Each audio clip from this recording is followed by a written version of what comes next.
الحمد لله رب العالمين حمدا كثيرا طيبا مباركا فيه كما يحب ربنا ويرضاه. أشهد أن لا إله إلا الله وحده لا شريك له وأشهد أن محمدا عبده ورسوله أرسله بين يدي الساعة بشيرا ونذيرا وداعيا إلى الله بإذنه وسراجا منيرا. اللهم صل وسلم وبارك وأنعم على نبينا محمد وآله وصحبه أجمعين وبعد.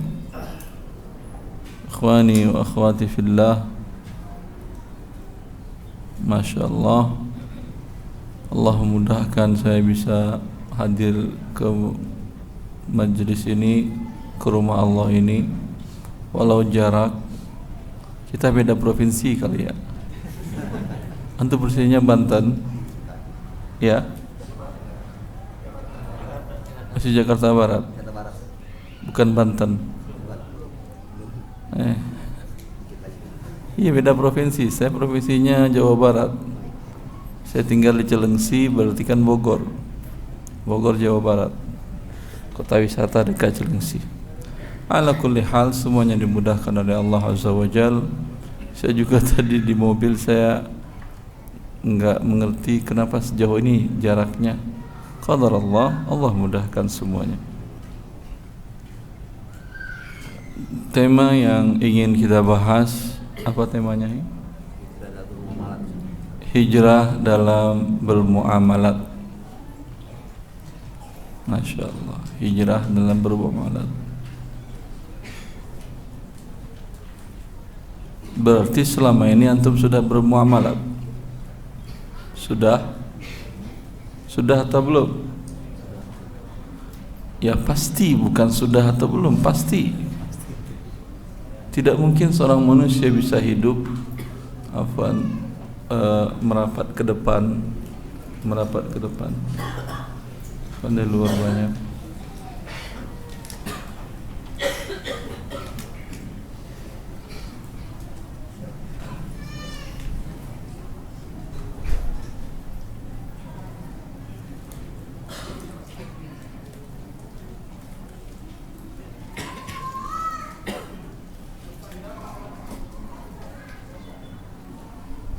Ya.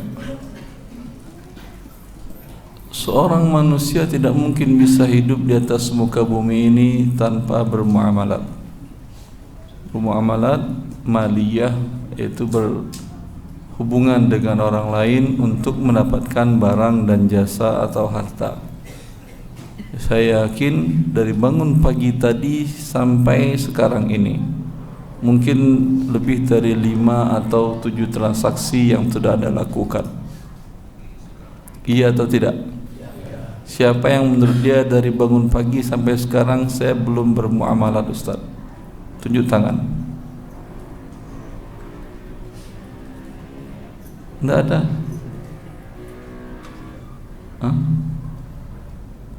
Siapa yang dari pagi muamalat, dari pagi sampai sekarang ada 1 muamalat aja? Tidak ada juga. 1, apa itu? Sarapan beli nasi uduk. Datang kemari naik apa? Pribadi atau pribadi? Lewat tol atau tidak? Bayar atau gratis? Itu beli barang atau jasa? Ijarah nama akadnya. Sudah 2. Dalam akad ijarah beli jasa tadi ada ketika Anda bayar tol, di sana ada dikatakan bahwa Anda sudah membayar premi jasara harja. Iya atau tidak? Itu akad apa namanya? Asuransi. Iya, setiap tiket yang Anda bayar di sana ada asuransinya. Kalau darat sekitar 7 atau 8%, saya lupa, dari harga. Kalau harga tol 10.000, berarti 700 rupiah itu asuransi yang Anda bayar. Ya. Asuransi halal atau haram? pagi-pagi antum datang kajian bikin haram dulu baru datang. Antum tinggal tanya balik, emang antum gak lewat tol Ustaz? Ana dibawa panitia. Yang bikin haram dia, ana cuma duduk doang. Ya, ini bagian dari kehidupan kita. Dalam kasus ini dia mengandung gharar memang, tetapi kaidah asuransi mengandung gharar dan akad riba. Tetapi ada kaidah yang dijelaskan oleh para ulama kita, yughtafaru fit tabi'i ma la yughtafaru fil matbu'. Dimaafkan sesuatu yang statusnya mengikut. Berbeda kalau hukumnya dia pada mendasar hukumnya, berbeda hukumnya dengan mengikut. Kalau mengikut dimaafkan, kalau mendasar tidak. Memang yang Anda bayar dalam biaya tol tadi ada asuransi di sana. Tapi ini asuransi di sini mengikut dalam harga. Ya, include dalam harga, maka dia dimaafkan. Bisa begitu? Bisa. Mana dalilnya? Rasulullah sallallahu alaihi wasallam naha an bai'il madamin wal malaqih. Rasulullah sallallahu alaihi wasallam melarang menjual belikan hewan ternak yang sedang hamil.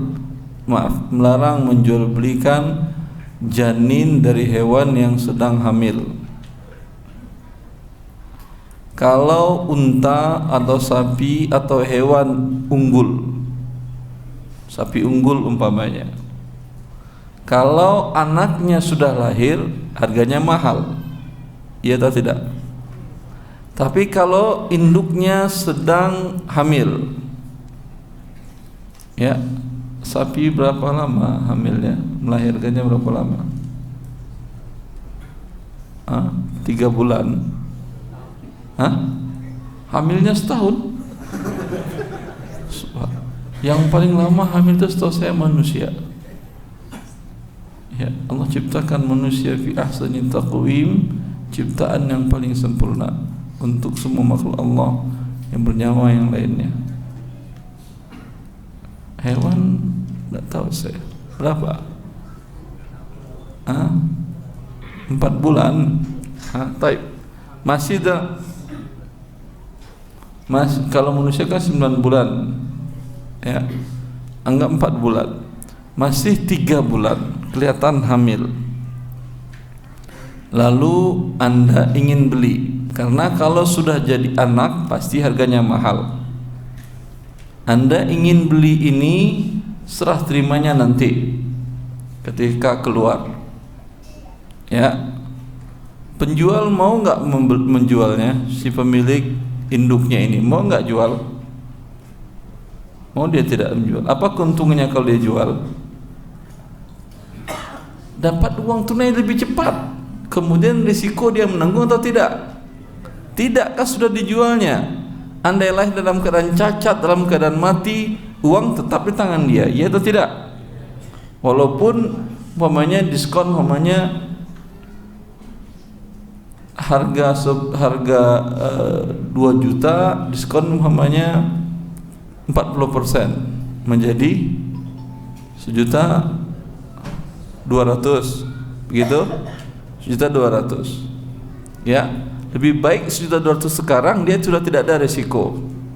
Si pembeli mau, kenapa? Harga lebih murah. Jelas? Ya. Ini sepakat para ulama, jual beli ini hukumnya haram walaupun mereka saling redha.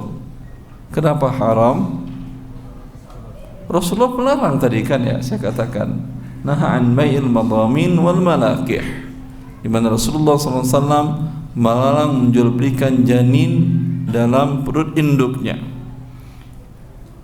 Penyebab dilarangnya karena sabda Nabi, juga karena mengandung unsur gharar, tidak jelas. Kalau dijawab jelas Ustaz, kan ada USG sekarang. Iya, USG itu hanya melihat bentuknya. Tapi apakah dia lahir dalam keadaan kaki 4 atau kaki 5? Untung antum satu kaki kan ya, atau cacat, atau kakinya 3 ya, atau dalam keadaan hidup atau keadaan mati, kan tidak bisa USG menentukan. Bisa USG menentukan? Tidak. Maka tetap mengandung unsur gharar yang tinggi. Ini sepakat para ulama hukumnya haram. Akan tetapi kalau Anda beli induknya Anda beli, si penjual akan menjual harga induk saja atau harga induk tambah janin? Pasti tambah janin, iya atau tidak? Beda harga sapi betina yang sedang tidak hamil dengan sapi betina yang hamil dan sekarang hamilnya sebulan lagi akan lahir. Ya, berbeda harganya. Ini ijma' para ulama hukumnya boleh. Kenapa? Karena yang ghararnya mengikut. Kalau yang dia beli janin hukumnya haram, tapi kalau dia beli induknya hukumnya boleh. Jelas? Ini kenapa kita bicara tadi? Asuransi jasara harja dalam pembayaran tol. Berarti boleh atau tidak? Kitanya boleh. Orang asuransi jasara harjanya boleh bekerja? Dia memang bekerjanya asuransi. Maka hukumnya berbeda kalau kita yang menggunakan jasanya dan beli jasanya. Baik. Ini menunjukkan ikhwani wa akhwati fillah bahwa tidak seorang muslim pun bisa terlepas dalam kehidupan sehari-harinya dari bertransaksi muamalat. Namun sangat disayangkan, bisa dikatakan 99,9% kaum muslimin tidak mengerti hukum Allah dalam masalah muamalat. Iya atau tidak? Siapa yang bilang tidak, tunjuk tangan. Saya uji dia. Kalau lulus berarti alhamdulillah, berarti dia bagian dari yang 0,1% tadi. Kalau tidak lulus berarti sama masuk dia yang 99,9 tadi.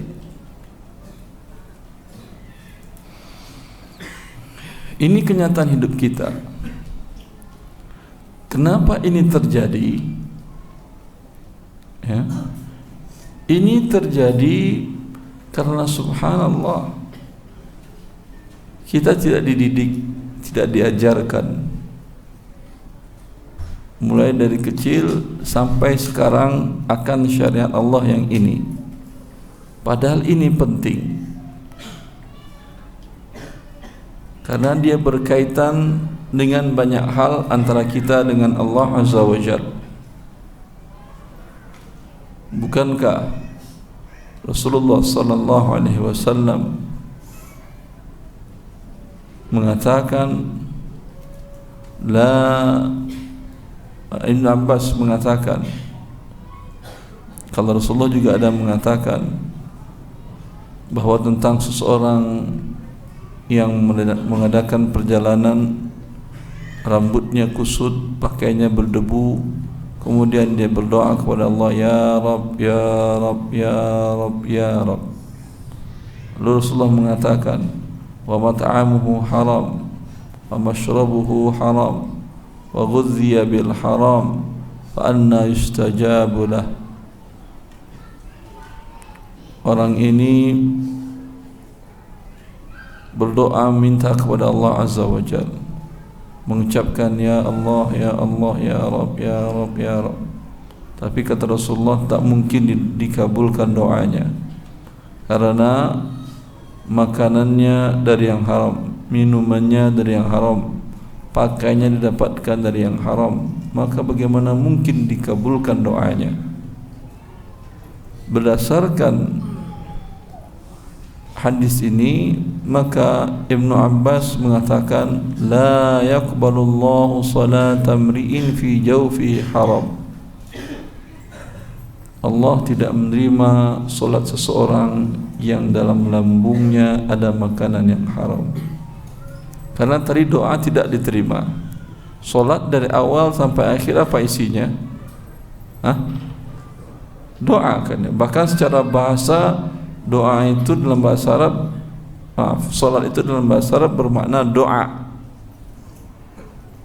Ya, Anda baca ihdinas siratal mustaqim. Ini doa atau bukan? Doa. Ya. Maka tidak dikabulkan oleh Allah Azza wa Jalla karena ada makanan yang haram.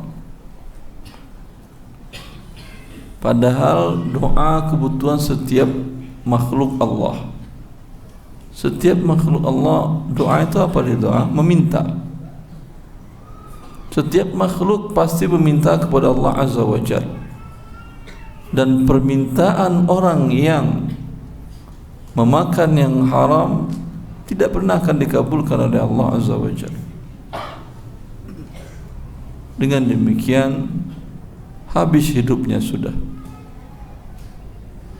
Kalau dia mau berzakat,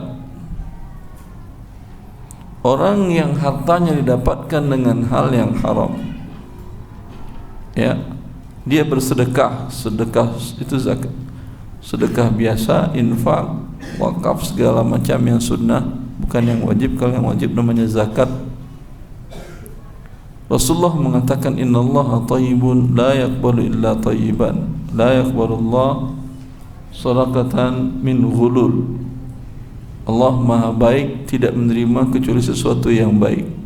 Allah tidak menerima sedekah dari harta yang haram. Tidak diterima sedekah Anda. Anda bayar zakat.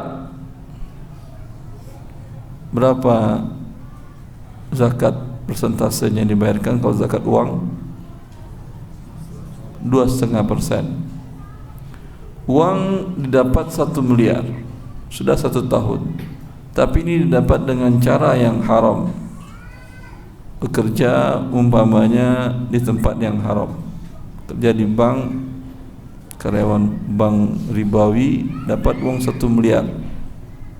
Rumah dalam berbentuk rumah, kendaraan, uang tunai. Ya. Dan uang tunai ada 1 miliar.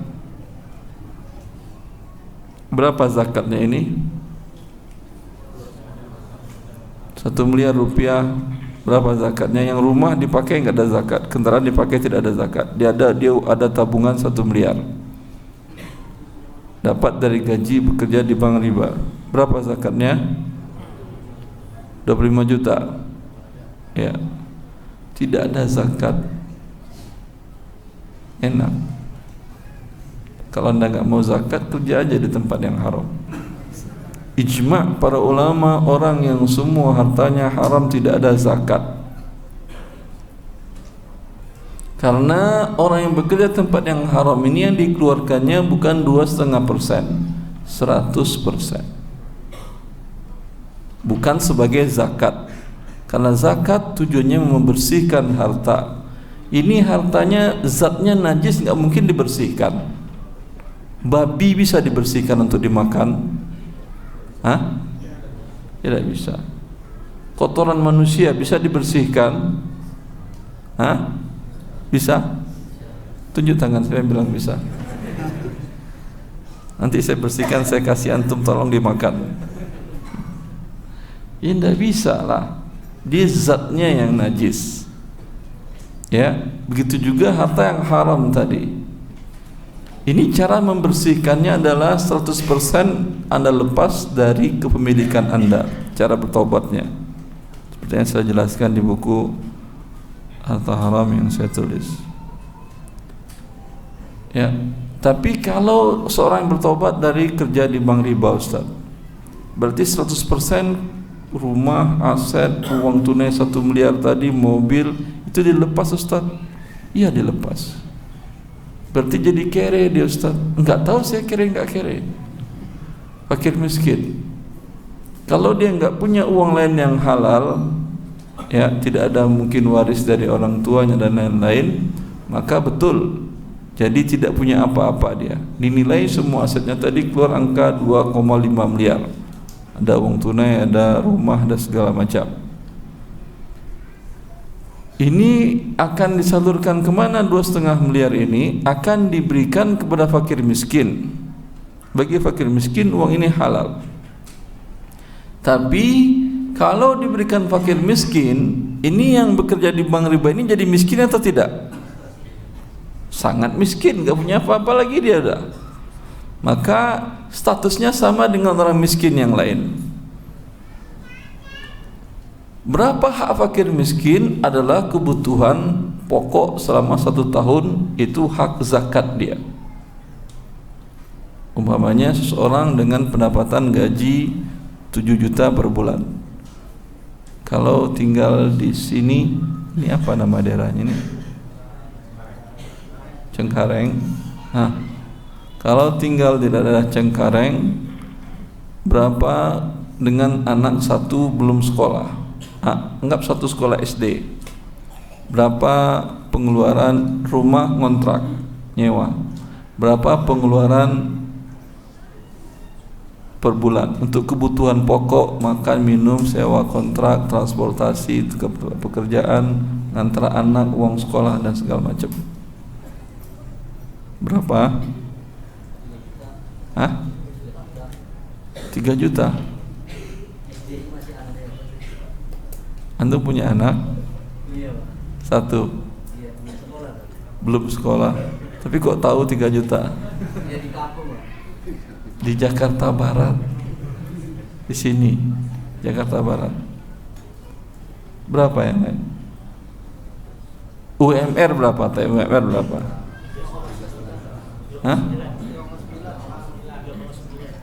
UMR Jakarta Barat 3,9. DKI 3,9. Tanya. 3,9. Tapi bisa hidup 3,9?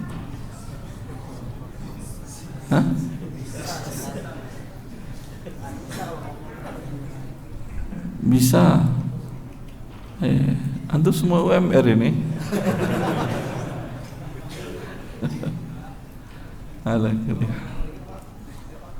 Maju ke depan lagi, Ikhwan.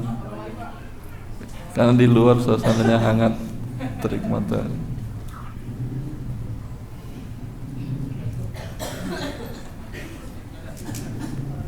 Ini AC-nya maksimalkan dinginnya semuanya. Sudah.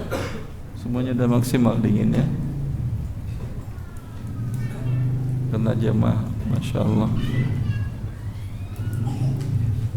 Ya, cara menghitung umpamanya anggap 4 juta pendapatannya. Pengeluaran yang pokok adalah 6 juta. Gak bisa ditawar-tawar itu umpamanya. Maka berapa kekurangannya sebulan? 2 juta. 2 juta inilah yang boleh dia ambil zakat. 2 kali 12 berapa? 24. Karena zakat kan sekali setahun kan ya. Berarti keluarga yang kekurangan ini berapa dapat zakat per tahun boleh nerima? 24 juta. Ada tetangganya atau temannya atau kerabatnya berzakat kepada dia 2 juta rupiah. Boleh diterima ini? Boleh. Kemudian hari keesokannya ada yang berzakat 10 juta rupiah. Boleh diterima? 10 juta 3 bulan gajinya boleh diterima? Boleh. Karena kekurangan tadi berapa? 24. Besok ada yang berzakat 12 juta. Boleh diterima? Boleh. Karena baru 24. Setelah itu ada yang berzakat 100.000 ke dia. Dia wajib mengatakan, saya tidak terima 100.000. 2 juta juga nggak saya terima. 1 miliar juga nggak saya terima. Kalau zakat, kalau hibah, alhamdulillah saya terima.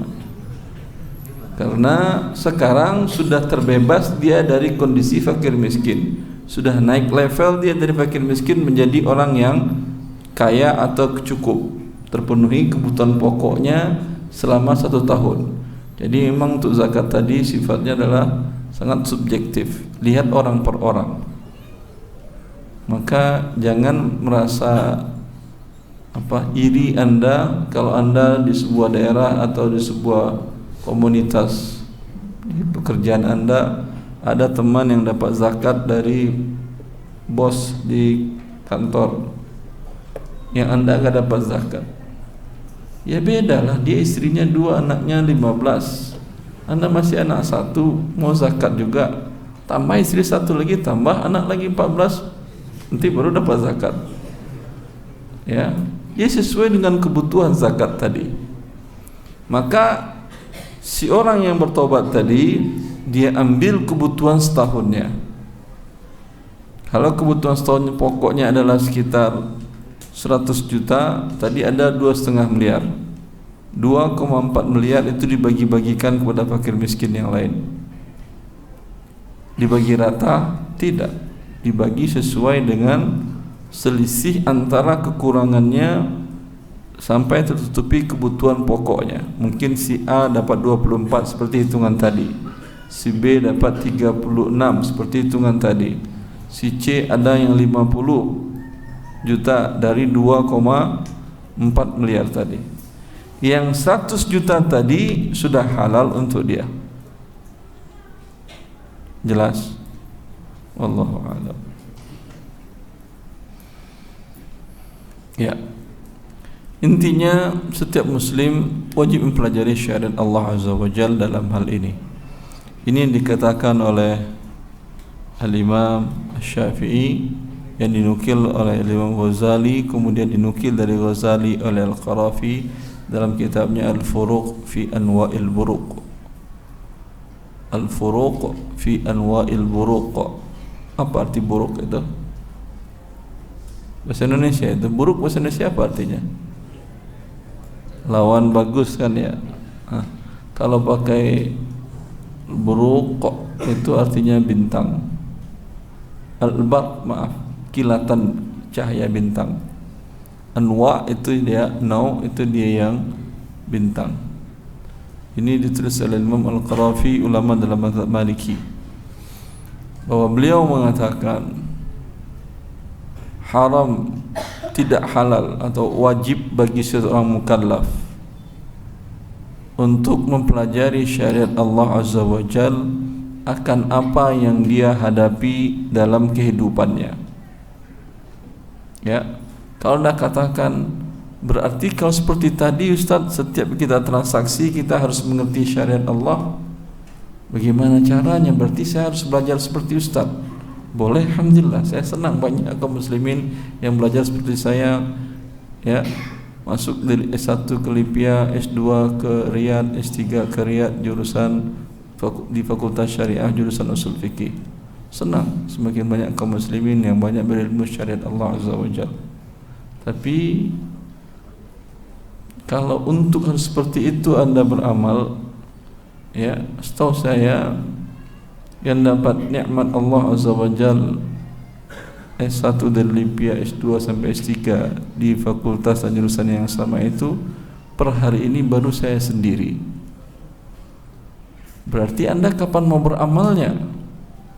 Masuk Lipia ada 5 kali tes nggak lulus.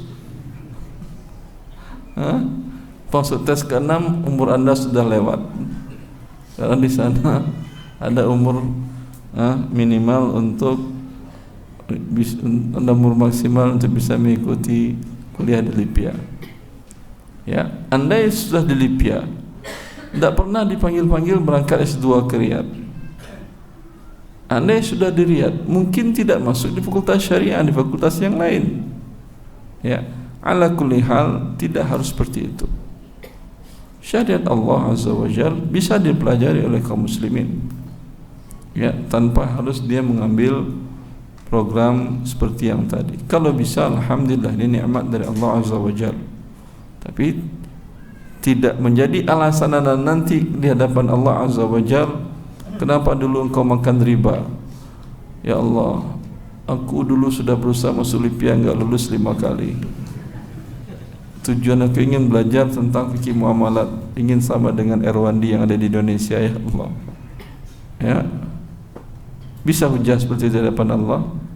Tidak, karena Allah sudah membuat syariat kepada anda, perintah fas'alu ahla dzikri in kuntum la ta'lamun. Jika kalian tidak tahu, bertanya. Bertanya kan bisa ke siapa saja. Kalau anda bisa bahasa Arab tadi, bisa bertanya pakai email atau telepon para.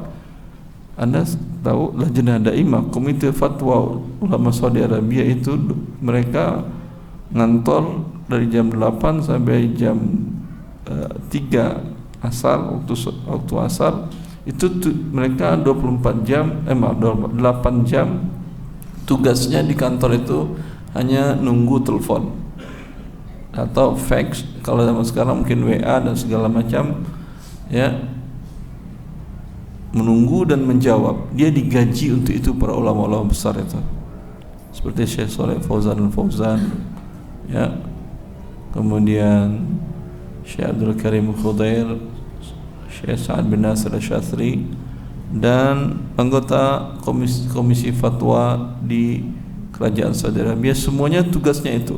Bisa anda telepon langsung. Kalau tidak bisa bahasa Arab, ya, kan ada murid-muridnya ya di Indonesia, telepon, Ustaz, besok saya mau tanda kontrak bisnis, saya masukin umpamanya supply barang dari mana Cina ke instansi ini, halal atau tidak kontraknya begini, apa yang harus saya perhatikan dalam kontrak tersebut, ya, kan bisa bertanya, iya atau tidak. Kalaulah harus belajar, habis umur anda belajar, belum tentu ketemu permasalahannya di bagian mana, ya, karena ilmu syariat Islam ini sangat luar biasa. Dia berkaitan dengan kehidupan kita dari awal sampai akhir, dan kita berbeda dari orang ke orang. Dibahas dan dijelaskan secara garis besar oleh Allah Azza wa Jalla dan dirincikan oleh para ulama dalam buku-buku mereka, baik yang sifatnya kontemporer ataupun di masa-masa tersebut. Oleh karena itu, ya, berhijrah dan muamalat tadi itu artinya setiap tindakan, seperti yang saya katakan dari Qurafi mengatakan, wajib bagi seorang muslim mengetahui akad yang akan dia lakukan dalam syariat Allahnya bagaimana. Bila seseorang yang membeli atau menjual barang, ya, wajib bagi dia mengetahui syariat Allah dalam transaksinya ini. Bila seseorang melakukan akad ijarah itu sewa jasa, ya, anda mau bekerja di perusahaan X umpamanya jadi karyawan, wajib anda pelajari syariat Allah, apa hukum bekerja di sini, ya, karena bila sebelum anda masuk bekerja tadi anda mengetahui syariat Allah, sangat mudah untuk tidak terjebak dalam perbuatan riba tadi. Banyak kaum muslimin yang bertobat, alhamdulillah dimudahkan oleh Allah Azza wa Jalla mereka untuk meninggalkan maksiat besar tersebut, bekerja di lembaga-lembaga ribawi tadi. Tapi sebahagiannya kasihan. Ada yang sudah mau dipromosikan menjadi gubernur Bank Indonesia, senior dia. Terakhir dia menjabat kepala kantor Bank Indonesia di salah satu provinsi di Sumatera. Dia bertemu dengan saya dan dia menyatakan, setelah saya baca buku antum Ustaz, dalam waktu kurang 1 minggu tamat. Intinya pekerjaan saya selama ini hukumnya haram, saya resign. Kan kasihan, ya, tapi sebetulnya enggak kasihan. Dalam kondisi dia resign berarti dia mendapat rahmat dari Allah Azza wa Jalla, ya, tapi tidak semua orang berani seperti ini, kecuali orang-orang yang dirahmati oleh Allah. Tapi kalau dari awal seorang anak muda mau masuk umpamanya sekolah perpajakan atau sekolah perbankan, bapaknya bilang, nak, itu sekolah riba nak. Nanti kau selesai dari sana bekerja di tempat yang haram. Demi Allah bapak tidak mengizinkan kau. Biarlah tulang bapak banting untuk mendapatkan nafkah. Kau makan dari nasi yang bapak kasih. Jangan makan dari pekerjaan belajar di tempat yang haram tadi, dan makan karena bekerja hasil pekerjaan tempat yang haram tadi. Kira-kira anaknya berani bekerja di tempat yang haram tadi? Berani atau tidak? Tidak. Tapi kalau sudah bekerja di sana dan menikmati hidup di dunia tadi, ya akan butuh waktu tarik ulur terus. Mau taubat, nanti anak istri saya gimana? Kalau masih muda, saya belum nikah gimana? Kalau Ustaz ngomongnya enak aja, dia udah nikah, udah punya anak. Kalau saya kan belum. Emang Ustaz mau ngasih saya uang mau nikah? Memang Ustaz itu bukan mengasih uang kerjanya ya akhi. Rasul pun tidak memberikan uang kepada manusia. Yang memberikan uang dan memberikan rezeki semuanya Allah Azza wa Jalla. Ya, Ustaz hanya penyambung lidah apa yang disampaikan oleh Rasulullah SAW, yaitu sebagai menyampaikan, mengingatkan akan adab Allah Azza wa Jalla, memberikan kabar gembira dari apa yang dijelaskan oleh Allah dan Rasulnya. Baik.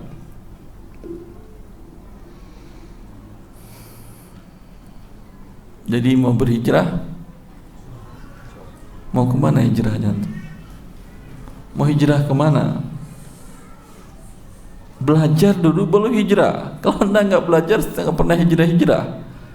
Yang tadi kita tanya, yang naik tol tadi, semua kita kan lewat tol ini, cuma beda-beda. Ada yang penumpang dia nggak berdosa, yang sopir yang berdosa karena dia yang membayar tadi. Kalau mau hijrah kemana? Ada tol syariah. Lewat, tidak pernah lagi kalau kita saya masuk tol Ustaz. Saya lewat jalanan biasa aja. Emang jalanan biasa itu dibangun pakai uang pinjaman riba atau uang halal?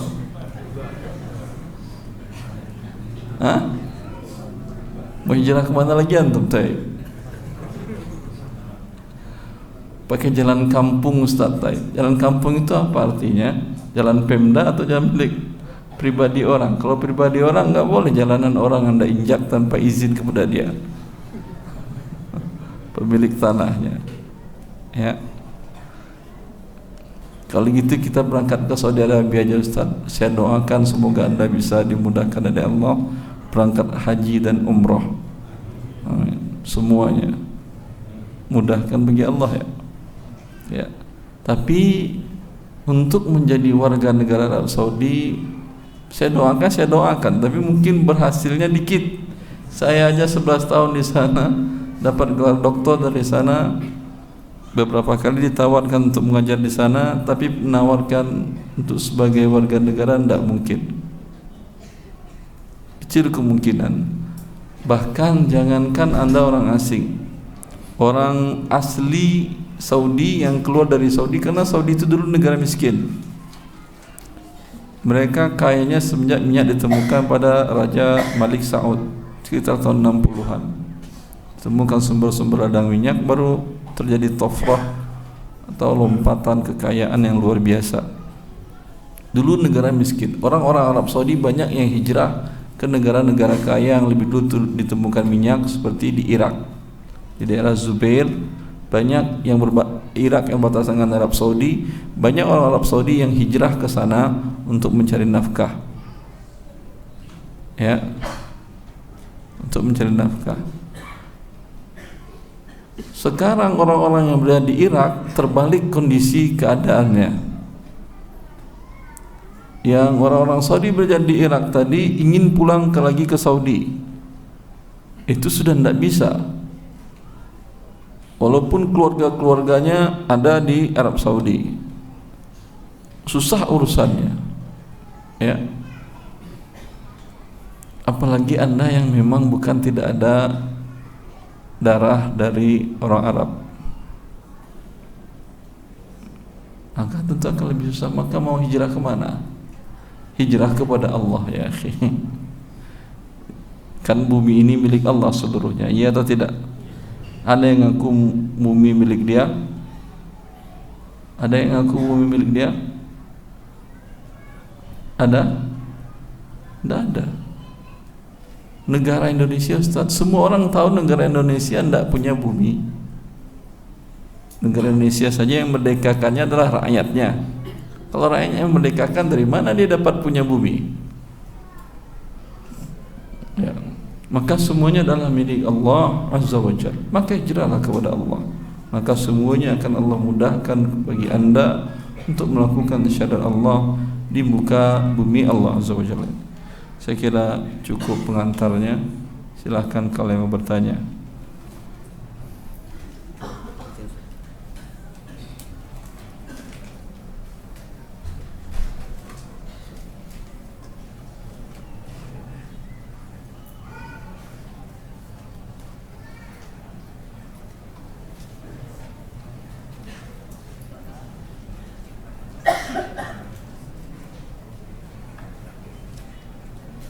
Assalamualaikum warahmatullahi wabarakatuh. Assalamualaikum Allah memberikan keberkahan dan menjaga antum serta keluarga amin.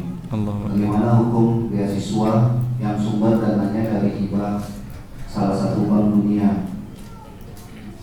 Itu apa itu termasuk haram?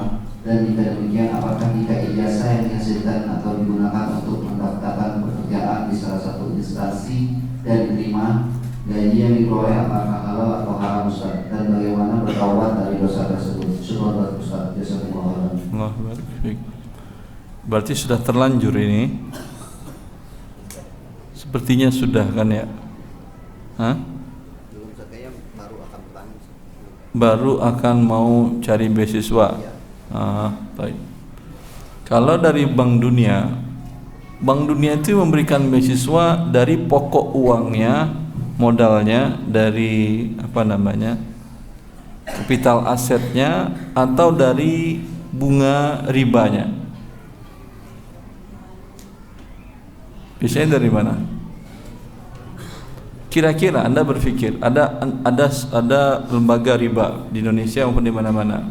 Kapital asetnya, aset para investornya di situ ada umpamanya 1.000 triliun. Ya. Laba atau bunganya ada sekitar 1 triliun umpamanya per tahun. Lalu ada sebagian dana CSR atau dana bantuan-bantuan, termasuk bantuan biaya pendidikan dalam bentuk beasiswa. Ya. Dana bantuan itu diambilkan dari modal yang 1.000 triliun atau dari laba yang 1 triliun. Hah? Laba kan ya? Mereka namakan laba, tapi itu adalah bunga. Berarti yang diberikannya adalah uang haramnya. Ya. Tadi kita katakan uang haram halal bagi fakir miskin. Maka boleh Anda ambil beasiswa ini dengan syarat Anda fakir miskin. Apa ini maksud dengan fakir miskin? Anda tidak punya kemampuan untuk mengikuti program pendidikan tadi dengan biaya sendiri atau biaya orang tua. Kemudian kedua, jurusan kuliah yang Anda ikuti bukan jurusan yang haram. Dapat uang riba, masuk lagi jurusan ekonomi riba juga, atau perbankan riba juga, ya. Untuk suatu hal yang halal dan berguna untuk kaum muslimin, seperti umpamanya jurusan fisika, kimia, ya, dan jurusan-jurusan yang berguna untuk umat, ini boleh. Syarat yang ketiga sudah berapa tadi? 2. Syarat yang ketiga memang Anda pintar, Allah berikan kejeniusan kepada Anda, IQ di atas rata-rata. Kenapa ini penting? Karena kalau IQ Anda menengah, memang Anda lulus dan bisa mengikuti perkuliahan tadi. Tapi kalau IQ diberikan Allah menengah, manfaatnya bagi umat tidak terlalu besar, dan untuk diri Anda sendiri pun tidak terlalu besar.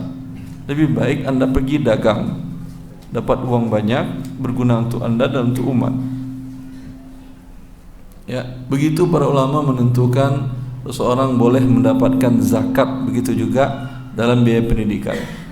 Tidak setiap orang bisa dapat zakat untuk pendidikan, karena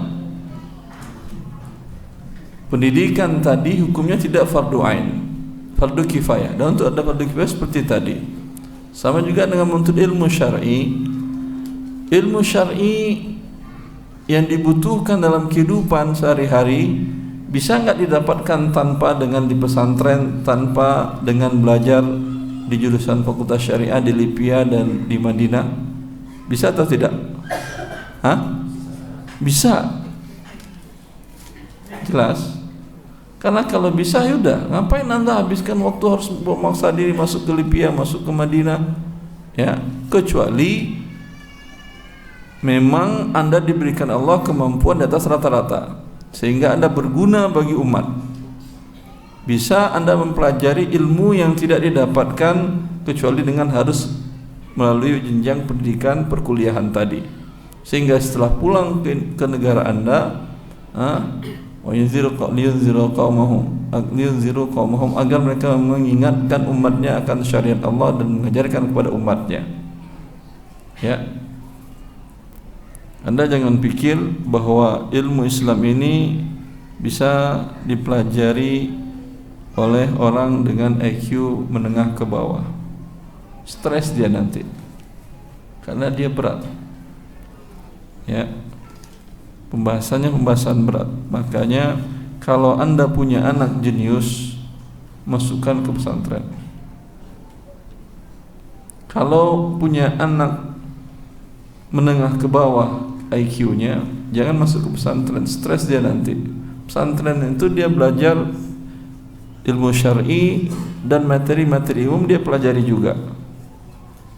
Ya, tapi Anda paksakan juga, mental nanti anak pulang udah stres, bapaknya marah-marah, bodoh kau, padahal bapakmu pintar.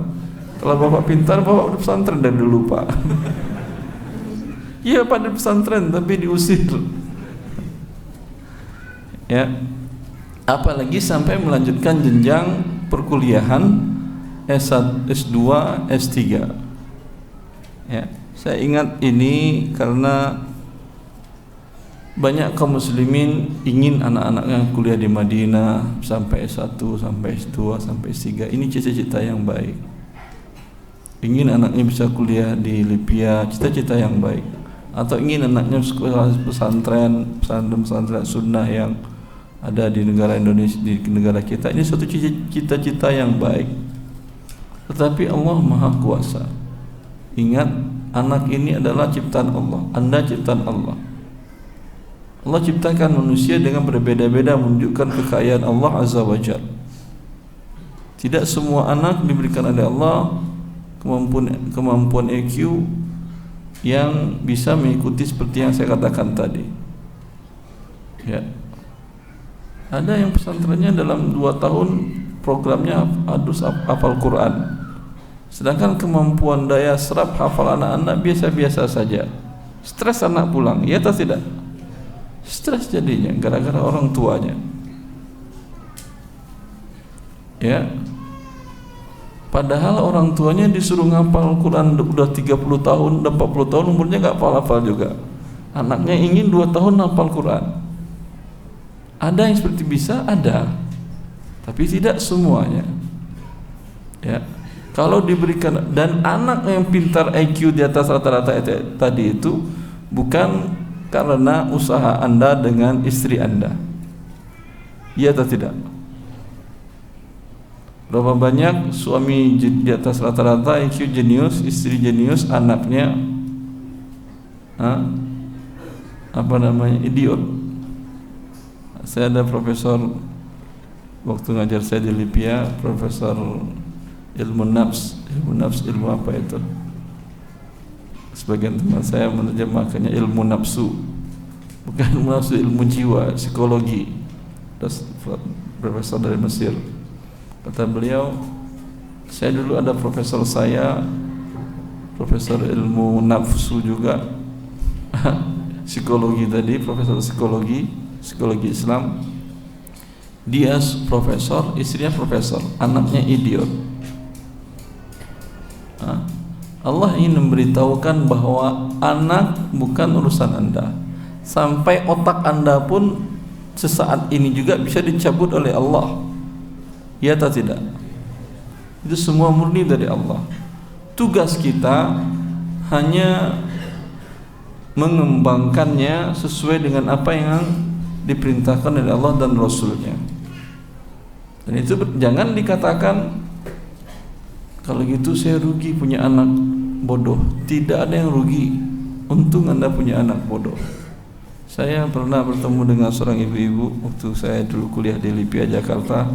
Dulu naik bis dari Jakarta itu ke Pekanbaru. Satu bus, ada dalam bus itu seorang ibu-ibu. Anak-anaknya dia bilang, dia cerita tentang anak-anaknya ada 4, 3 sukses. Ada yang kuliah di ITB, ada yang di UI, ada yang di mana satu saya lupa, yang di satu. Kata dia, tapi yang satu ini anak ibu idiot, kata dia. Di awal ibu sempat tertekan, tapi kemudian ingat ini pemberian Allah. Akhirnya sekarang baru saya tahu sayangnya Allah kepada saya. Anak yang jadi jenius tadi udah tamat, dia SMP, SMA-nya mereka terbang-terbang, kuliahnya terbang-terbang, S2, S3 terbang, gak pernah di rumah lagi. Tinggal saya sendiri di rumah, kata dia. Suami udah lama meninggal. Yang idiot inilah yang jadi teman saya. Gak bisa kemana-mana dia kan. Dan karena setiap hari saya melayani dia, saya merasa Allah sayang kepada saya. Karena setiap hari saya punya anak bayi. Ini yang tidak dinikmati oleh orang lain. Ya, ini semata-mata karena Allah. Itu yang saya maksud tadi, cara pandang kita dalam pendidikan anak tadi. Ini kenapa panjang saya ngomong? Dalam beasiswa tadi ya, jelas ini penting karena seperti yang tadi, keinginan kita bagus dan baik, memaksakan tidak. Karena sahabat Rasulullah SAW tidak semuanya jenius seperti Muaz bin Jabal yang Rasulullah katakan bahwa dia adalah pemimpin para ulama nanti di hari akhirat. Rasulullah mengatakan a'lamu ummati bil halali wal harami Muaz. Umatku yang paling mengerti tentang halal dan haram Muaz.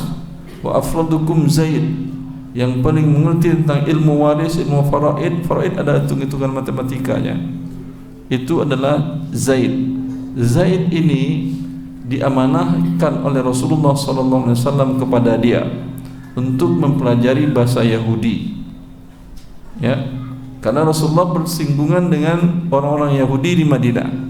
Rasulullah enggak ngerti bahasa Ibrani, bahasa Yahudi. Maka Rasulullah minta penterjemah dan beliau amanatkan kepada salah seorang sahabatnya, Zaid.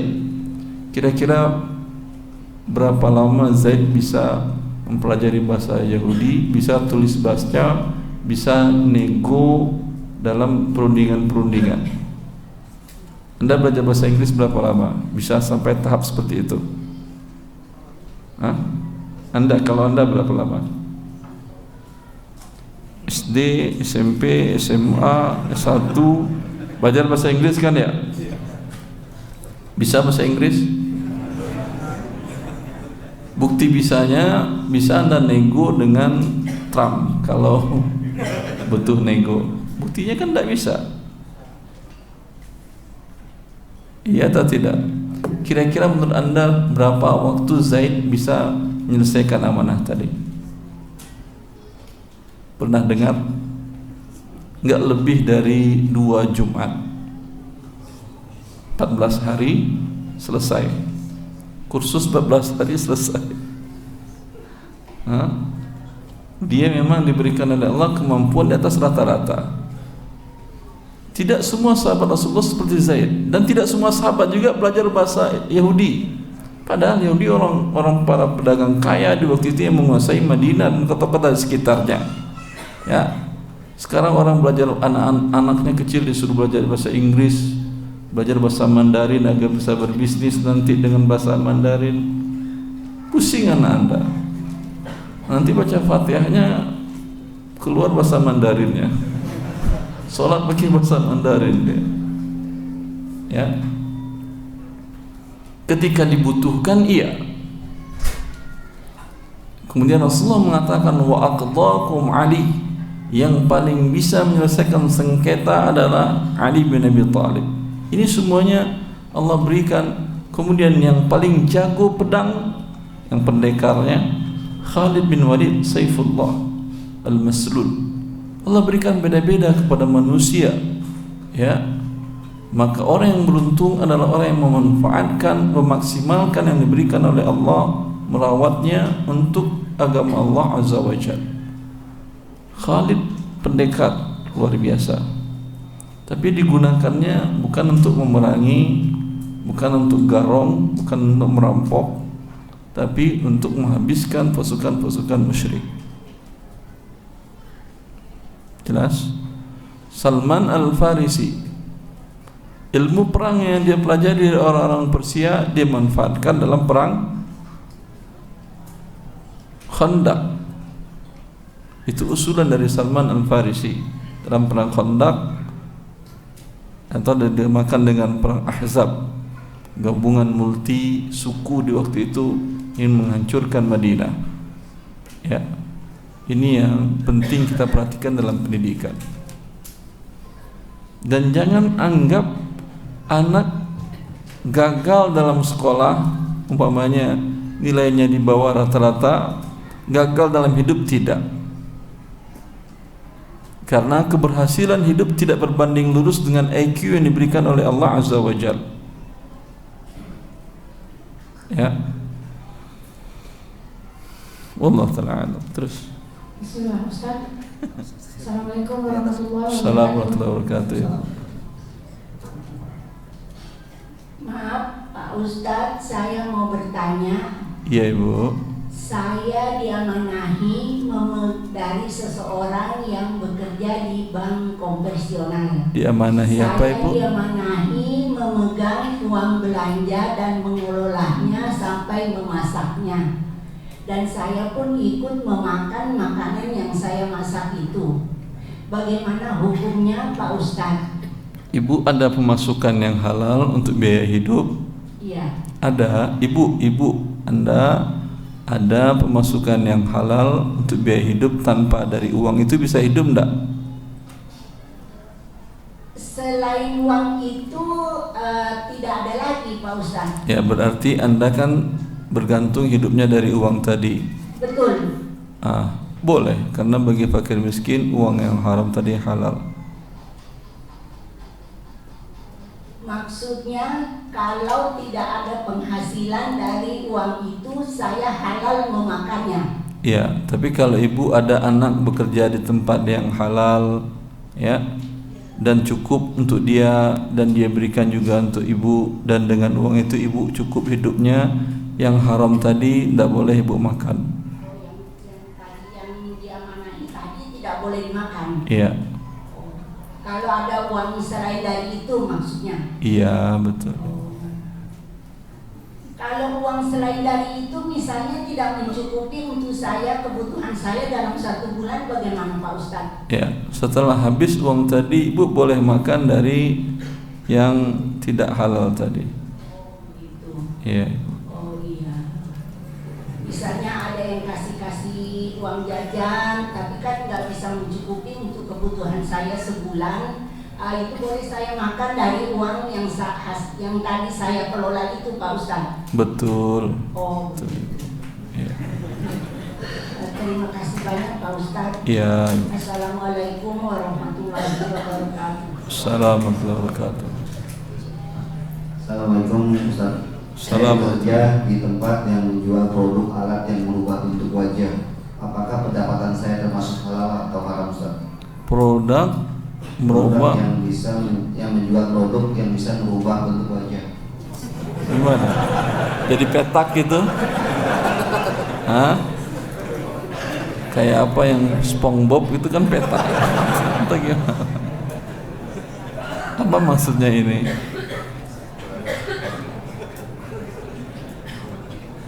Saya nggak bisa jawab kalau tidak jelas maksudnya. Ya. Oh, maksudnya mungkin jadi tirus gitu, pipinya jadi tembam atau jadi kecil gitu.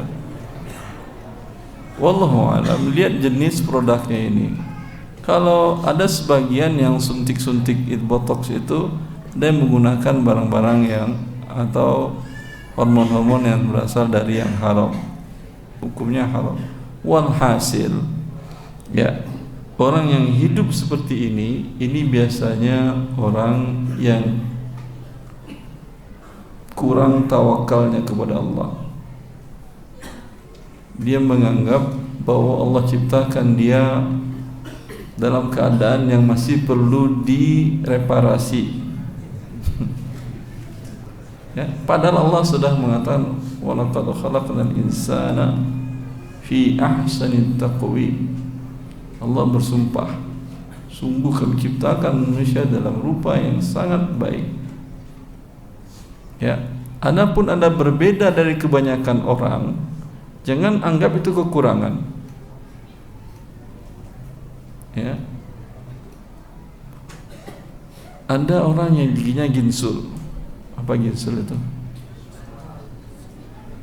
Ginsul lah pokoknya ya.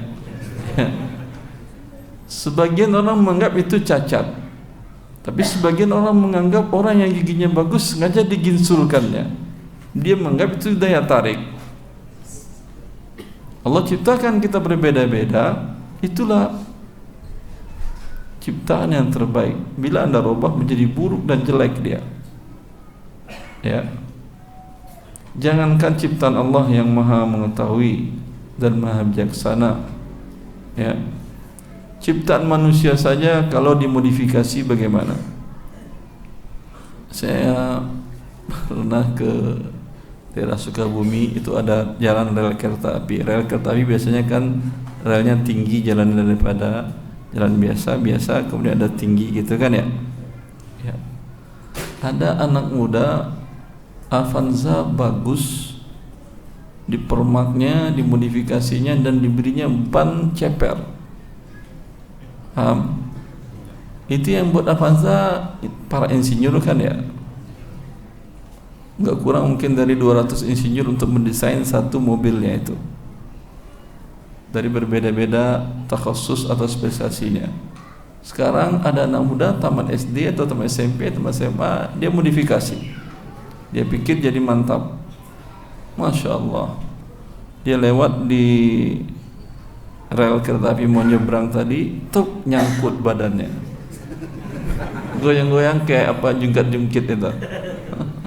Nggak bisa jalan ke belakang, nggak bisa maju ke depan, nggak bisa mobil motor ininya. Dan saya pas sekarang mau lewat situ, jalan alternatif, qadar Allah, kereta mau lewat, kondisi lagi jungkat-jungkit. Itu yang penjaga pintu teriak-teriak bersembunyi, angkat katanya. Kereta mau lewat, udah orang dibuatnya macet, ya, gara-gara seperti tadi dia ingin modifikasi yang menurutnya itu lebih bagus. Itu ciptaan manusia. Maka walillahil mathalul a'la, ciptaan Allah tentu tidak bisa dibandingkan. Sesama manusia, ya. Kalau yang dikeluarkan dari sebuah produk ciptaan manusia saja dimodifikasi menjadi rusak, apalagi ciptaan Allah Azza wa Jalla. Dan Allah sudah ingatkan itu, bahwa itu adalah rayuan syaitan kepada manusia untuk fala yughayyirunna khalqallah. Syaitan merayu manusia untuk agar mereka merubah ciptaan Allah Azza wa Jalla tadi. Baik. Bismillah, assalamualaikum warahmatullahi wabarakatuh. Assalamualaikum. Semoga Ustaz dan kaum muslimin dirahmati Allah. Mau bertanya Ustaz, Fadal. bagaimana hukum seorang programmer yang membuatkan suatu aplikasi seorang programmer? Mau bertanya bagaimana hukum seorang programmer yang membuat suatu aplikasi atau program untuk suatu bank yang ada di Indonesia, apakah itu halal atau haram atau sebaiknya dibiarkan? Bagaimana hukum uang yang didapatkannya dari hasil pembuatan aplikasi tersebut, Ustaz? Iya. Artinya kalau aplikasi ini tidak dibuatkannya, tentu sistem yang ada di bank riba tadi itu manual. Iya atau tidak? Kalau manual, minimal tingkat kecermatan dan tingkat akuransi dan tingkat kecepatannya dan efisiensinya akan berkurang. Iya atau tidak? Iya. Karena program inilah maka ribanya menjadi canggih, menjadi akurat ribanya, menjadi cepat ribanya. Lihat, dulu orang untuk berbuat riba harus bawa surat ini, surat itu, surat ini, surat itu, ngajukan, kemudian pihak bank riba tadi lihat studi kelayakan segala macam soal. Akhirnya keluar pinjaman riba tadi dan dua-duanya masuk neraka. Lama prosesnya. Mungkin untuk keluarnya pinjaman tadi, kredit tadi bisa sebulan, 2 bulan, 3 bulan. Sekarang sambil tidur di kasur, pencet, keluar pinjaman di bawah 2 miliar. Pinjaman riba dengan peer to peer lending melalui financial technology. Iya atau tidak? Ya. Artinya makin cepat Anda masuk neraka. Sambil di atas tidur aja udah masuk neraka Anda. Jangan anggap setiap kemajuan itu menjadi sebuah kebaikan. Kalau dia digunakan untuk mentaati Allah, iya. Dulu Anda untuk bisa mendengar ceramah dari Masjidil Haram, khutbah Jumat dari Masjidil Haram, khutbah Idul Adha, ya susah carinya. Rekaman-rekamannya minta dari teman-teman yang pernah ke sana. Sekarang bisa live. Bisa Anda lihat langsung sholat 5 waktu, khutbah Jumat bisa Anda dengarkan, bisa Anda belajar langsung, ya. Ini betul menggunakannya untuk taat kepada Allah Azza wa Jalla. Tapi bila Anda tidak mengerti syariat Allah, maka ini akan mempercepat Anda masuk neraka. Assalamualaikum Ustaz. Assalamualaikum. Apakah saya ikut berdosa apabila saya... Jawabannya jelas tadi kan ya. Boleh atau tidak yang tadi programmer tadi? Tidak boleh. Harusnya bila minta tolong buatkan program di bank riba, biarin aja riba kamu jadi susah. Saya enggak mau mempermudah urusan ribamu. Ya. Terus. Apakah saya ikut berdosa apabila saya bekerja di perusahaan yang melakukan kecurangan dalam transaksi penjualan, walaupun saya tidak terlibat langsung karena bukan bagian dari pekerjaan saya? Dari apa yang seharusnya saya lakukan dan apa yang harus saya lakukan, Ustaz? Yang bertanya ini bekerja di sebuah perusahaan. Perusahaan itu melakukan kecurangan dalam produknya gitu, dalam barang-barang atau jasa yang dia produksi. Berbohong dia. Umpamanya 1 liter bensin, kalau dia jual bensin padahal yang dapat cuma 9,5 liter umpamanya, dan seterusnya. Ya, bentuk-bentuk yang lain kecurangan. Dia tahu tapi tidak langsung yang berbohong tadi. Ya. Hal seperti ini jangan dianggap enteng. Jangan dianggap enteng. Karena bila azab Allah turun, Allah tidak pilih-pilih hanya yang durhaka saja yang kena azab. Yang berada di tempat itu pun diazab oleh Allah Azza wa Jalla. Allah pernah menurunkan kepada umat Nabi Syuaib kaum Madian, wa ila Madyana akhahum Syuaiba. Allah utus Nabi Syuaib kepada kaum Madian. Daerah Madian ini tempatnya strategis, dikenal dengan kota transit perniagaan. Dia sekitar 80 atau 130 kilo lebih dari utara kota Madinah, di antara Madinah dan Syam, Suriah. Dahulu jalur perniagaan dari Yaman ke Madinah terus Kota transitnya di sini di Madian dan ke Syam. Orang dari Syam mau kayak beli makanan, kayak beli barang dari Yaman juga transit di sana. Ya. Dan karena kota transit maka dia kota dagang. Dosa yang mereka lakukan selain syirik kepada Allah Azza wa Jalla, karena penyebab dari semua dosa adalah kesyirikan kepada Allah Azza wa Jalla, adalah mengurangi takaran timbangan. Ya.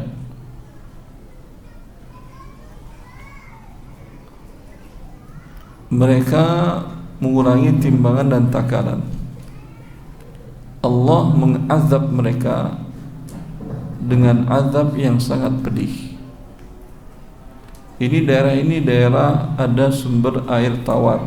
Biasanya kota transit kan seperti itu. Akan tetapi karena dosa tersebut Allah berikan azab yang belum pernah Allah berikan kepada umat-umat sebelumnya, di mana angin bertiup panas. Walaupun mereka sudah mandi 3 kali 5 kali sehari, tetap merasa gerah badannya. Dan Allah tahan hujan tidak turun-turun. Kemudian mereka melihat gumpalan-gumpalan awan menghitam. Mereka berharap hujan akan turun dan mereka mengatakan hadza 'aridun mumtiruna. Ini awan-awan ini akan menurunkan hujan dan mengakhiri panas dan gerahnya hidup sekarang. Dan mereka bersukaria karena akan turun hujan. Mereka berkumpul di padang lapang, di tanah lapang. Sedang mereka berkumpul berharap turun hujan. Apa yang turun? Meteor yang dikirim oleh Allah, petir yang dikirim oleh Allah, nembakin mereka semuanya. Kemudian dari bawah bumi digoncang oleh Allah, gempa. Kemudian keluar suara yang menggelegar, yang memekakkan telinga mereka. Maka azab dari atas, bawah, samping kiri dan kanan dan seluruh penjuru arah, mereka mati semuanya bergelimpangan karena dosa mereka. Ketika Syuaib mengingatkan, mereka tidak mau lagi sudah. Maka tugas anda yang mengerti akan syariat Allah, selalu ingatkan manusia. Ini tugas bukan hanya kepada para ustaz saja. Apalagi anda katakan ini tugas Ustaz Irwandi, bukan tugas kita. Kan dia yang ngerti muamalat, kita kan tidak ngerti. Kalau yang seperti ini semua orang mengerti. Buktinya dia tadi bertanya, iya atau tidak? Berarti dia mengerti. Hal yang seperti ini semua orang mengerti. Ada hal yang pelik, iya, dan anda wajib mengingkari ini. Pernah di satu kajian saya tanyakan, pernahkah anda melihat kecurangan dalam timbangan? Ada seorang jemaah berdiri, pernah Ustaz. Apa yang dilakukan oleh orang tersebut? Ada seorang ibu-ibu pedagang di pasar, Ustaz, saya lihat di bawah timbangannya itu ada batu. Timbangan itu kan 2 kan ya, yang satu anak timbangan, yang satu tempat barang. Jadi tempat barang ini ditambah batu di bawah kecil oleh dia, ya, lumayan menambah berat 1 on 2 on. Ya, saya lihat Ustaz. Terus anda diam? Iya Ustaz, kata dia, lupa saya nasihatin. Tidak boleh diam ya akhi, wajib anda nasihati. Ya, nasihati dengan baik. Bu, itu haram, nanti Allah marah. Siapa tahu dengan nasihat lalu anda pergi, udah, dia masalah dia berubah atau tidak itu bukan urusan anda. Ya, wajib anda menasihatinya bila melihat kemungkaran tadi. Kalau anda karyawan tadi, wajib anda katakan itu. Biasanya pihak perusahaan tadi berdalih, ya, masa iya kita jujur-jujur amat, bersih-bersih amat dalam dagang? Kalau kita bersih-bersih amat, jujur amat, ya enggak dapat rezeki lah. Orang semuanya bikin begini, kita lurus. Ya sering nggak ada orang belanja ke kita. Betul cara berpikir seperti ini? Tidak. Tidak ada orang manusia itu berpikir rezekinya itu sesuai dengan logikanya. Betul ini kaidah ini? Hah? Kalaulah orang sesuai rezekinya dengan IQ-nya, tentu yang paling kaya bukan Bill Gates.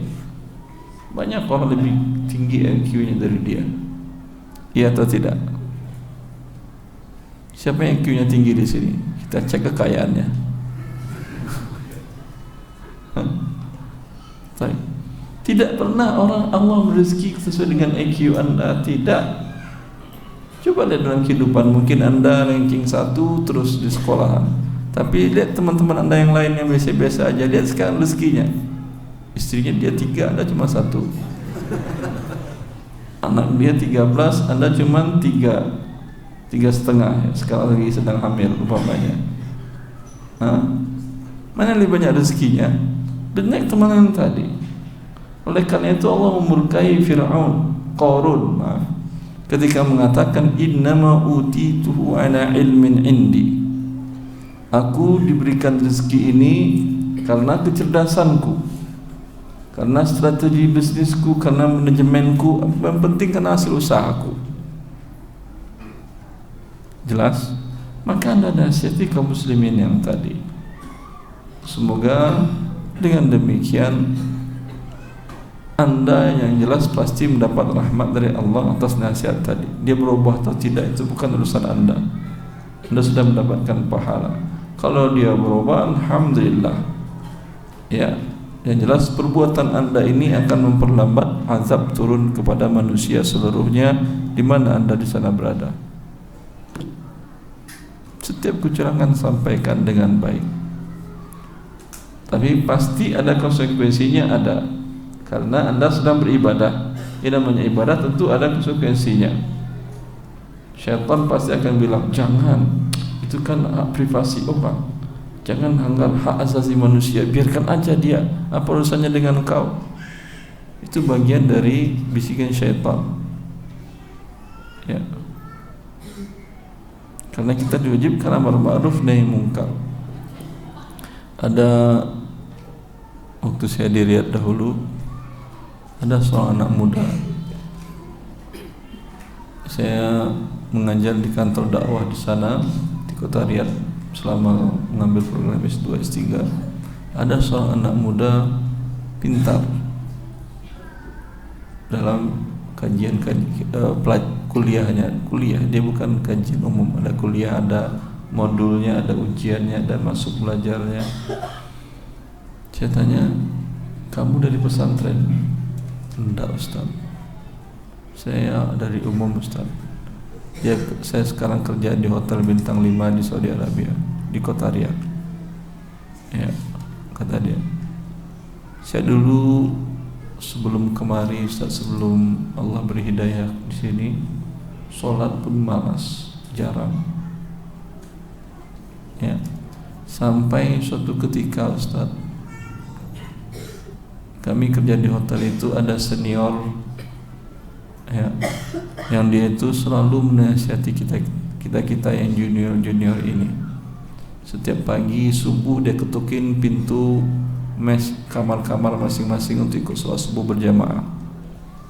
Suatu ketika kata dia, saya shift malam, sholat azan subuh jam 4, musim panas waktu itu. Saya baru selesai pulang dari kerja jam 3, baru lelap 1 jam dia ngetuk pintu. Ini sudah lama saya tahan, karena setiap pagi dia terus ngetuk pintu. Lama saya tahan, waktu itu saya ngantuk banget, saya muntahkan semuanya. Saya buka pintu, saya marah-marah, saya kata-katai bapak tua itu. Ya. Lalu bapak itu tertunduk sambil dia mengatakan, kata dia, akhi, ya, tidak ada niatku untuk mengganggu istirahatmu, tapi saya sayang kepadamu, ya, karena aku lihat engkau anak muda yang berbadan sehat. Saya tidak ingin engkau dibakar oleh Allah Azza wa Jalla kalau meninggalkan kewajiban sholat subuh. Tersadar saya, Ustaz, semenjak itu saya enggak pernah meninggalkan sholat subuh walau kondisi saya dalam keadaan sekantuk apapun juga, ya. Cuman beberapa menit, cuman enggak sampai setebal buku ini nasihatnya, tapi mengubah hidup seseorang, ya. Maka seperti tadi, jangan bakhil Anda, jangan takut syaitan pasti nakut-nakuti Anda, pasti. Sampaikan saja, ya, bahwa jangan lakukan kecurangan, ya. Dan rezeki Allah, apa Anda pikir kalau Anda curang kalau Anda jujur akan rugi? Pasti tidak. Al-Imam An-Nawawi menjelaskan dalam kitab Al-Majmu' Syarhul Muhadzab tentang jual beli yang terjadi dengan riwayatnya, dengan sanadnya riwayat tersebut. Beliau jelaskan tentang jual beli yang terjadi antara Umar bin Khattab dengan Utsman bin Affan, di mana Umar menjual budak kepada Utsman dengan harga 800 dinar, sepakat. Dibayar uang oleh Utsman. Di waktu itu Umar sebagai khalifah. Kemudian setelah beberapa hari Utsman komplain, budak yang dibelinya ini ternyata cacat, ada penyakit kulitnya. Umar mengatakan, tidak mungkinlah saya menjual barang yang cacat. Kata Utsman, coba cek. Betul. Lalu Umar ingkari, berarti ini pasti cacatnya pada kamu, bukan pada saya, ya. Maka kemudian kata Utsman, ya udah kita bawa saja ke Qadhi Syureh. Qadhi Syureh hakim. Dia apa? Ya hakim kan kalau bahasa Indonesianya, qadhi yang menyelesaikan sengketa. Walaupun Umar di waktu itu khalifah. Ya. Lalu Qadhi Syureh memutuskan bahwasanya Utsman tetap terima budak ini dengan syarat Umar bersumpah atas nama Allah 3 kali bahwa ketika dia jual budaknya memang tidak cacat.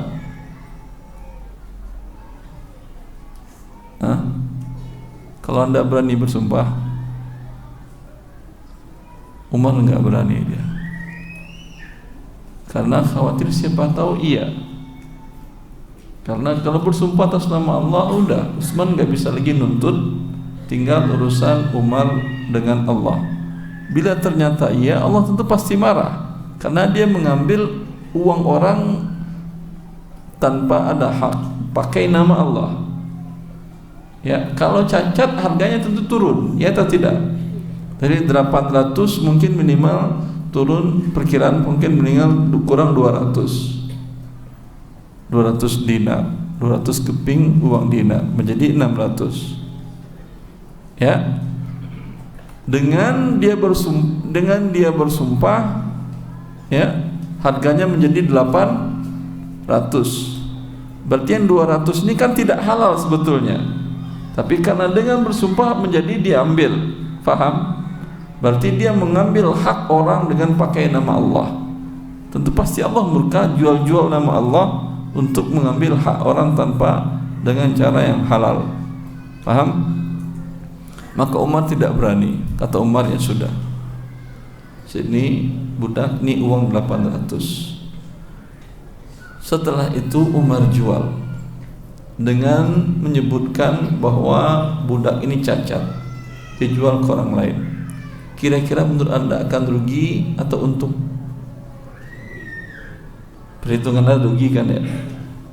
Karena Anda hidup pakai otak. Anda pikir rezeki pakai otak, bukan dari Allah.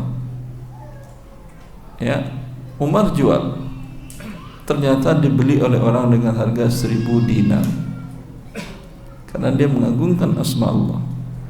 Anda ya ikhwani, kalau Anda hidup pakai otak Anda untuk segala hal, urusan rezeki pun pakai otak Anda,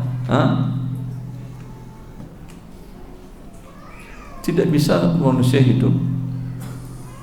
Coba, kalau ketika otak Anda tidak jalan ketika tidur, berarti otak Anda nggak jalankan ya? Masih dapat rezeki Anda?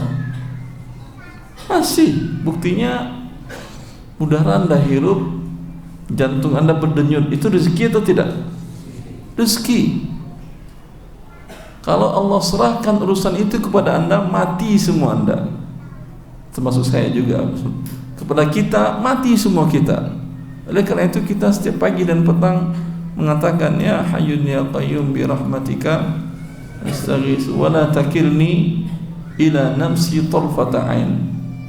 Wahai yang maha hidup, wahai yang maha perkasa melakukan segalanya, dengan rahmatmu kami minta tolong, jangan serahkan kepada diriku urusanku walau sekejap mata. Coba atur napas sendiri, atur jantung sendiri sekejap mata, mati langsung Anda. Ya, atur sendiri darah putih, darah merah melawan putih, lawan merah, segala macam, lawan penyakit, lawan yang masuk ke dalam tubuh Anda dan lingkungan Anda, atur sendiri, mati Anda langsung. Ya, itu untuk urusan diri Anda sendiri, Anda serahkan kepada Allah. Untuk urusan rezeki, Anda ingin dengan logika Anda saja. Kalau logika Anda tidak bertentangan, bukan berarti syariat Islam menafikan otak Anda, tidak. Itu kan nikmat Allah, dan itu bagian yang dipelihara dalam agama Allah. Akan tetapi bila bertentangan dengan syariat Allah, pinggirkan otak Anda. Tadi kan secara logikanya begitu kan ya.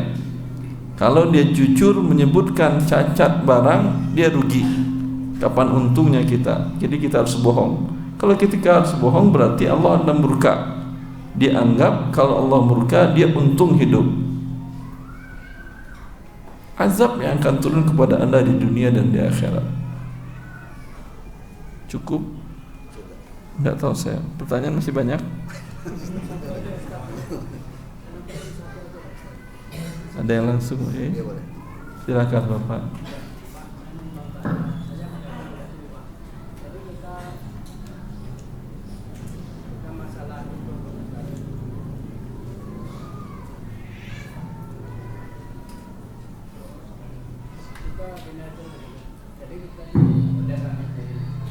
Tapi kita ini beli telur itu kan 1 peti 15 kilo. Tapi ternyata peti itu cuma adanya 14 6 on atau 14 7 on. Terus itu anak buah yang ngirim itu bilang gitu. Terus kita itu mendagangkan itu, kita termasuk ikut nanggung dosanya atau tidak? Bapak membeli atau menjual? Saya membeli. Kalau menjualnya pakai peti juga atau per kiloan? Berarti Bapak yang dirugikan kan ya? Iya. Ya tidak masalah. Cuman yang masalah dianya yang berdosa. Ya. Bilang ke dia, yaudah jangan pakai kilo-kiloan, pakai peti aja. Ya. Berapa isinya? Kalau butirnya bisa dihitung kan ya? Bisa dihitung, biasa sekian butir.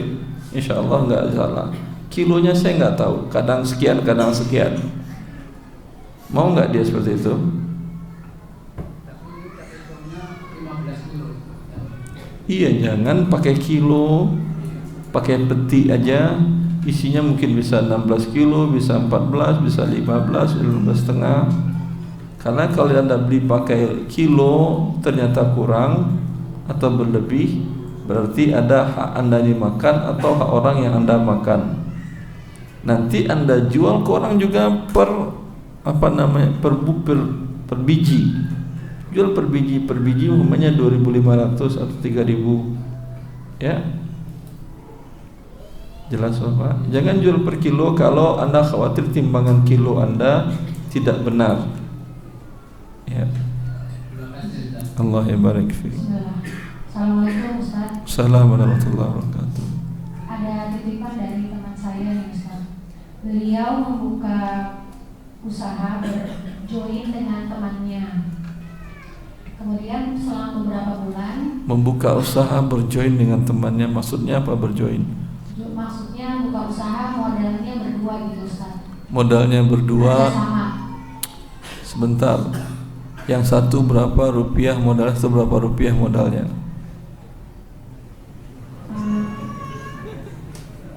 Kurang tahu ya Ustaz. Tapi intinya Ikut mengelola dua-duanya atau satu yang ya, mengelola? Dua-duanya sama-sama mengelola. Ya, tapi di tengah jalan ternyata temannya itu kurang amanah masalah keluar masuk uang. Nah, setelah sekian lama perusahaan itu bubar karena ada masalah, perusahaan itu kena kebakaran gitu Ustaz. Jadi bubar, tapi sebelum kebakaran itu ketahuan bahwa temannya itu kurang amanah. Jadi ada beberapa uang keluar masuk yang tidak terdata gitu Ustaz. Jadi setelah perusahaan itu bubar, selang beberapa bulan kemudian ada customer yang datang karena customer itu merasa punya hutang. Dulu sempat belum bayar gitu Ustaz ke perusahaan itu. Karena perusahaannya udah nggak ada, uang itu kemudian dia terima sendiri. Dia itu gimana dia status itu uang siapa? Ustaz? Dia itu siapa? Nah, teman saya. Bukan yang jujur. Jadi yang tidak jujur ini sudah terpisah gitu Ustaz. Ya. Tetap yang haknya dia ini kan tidak jujur itu menurut teman Anda kan ya?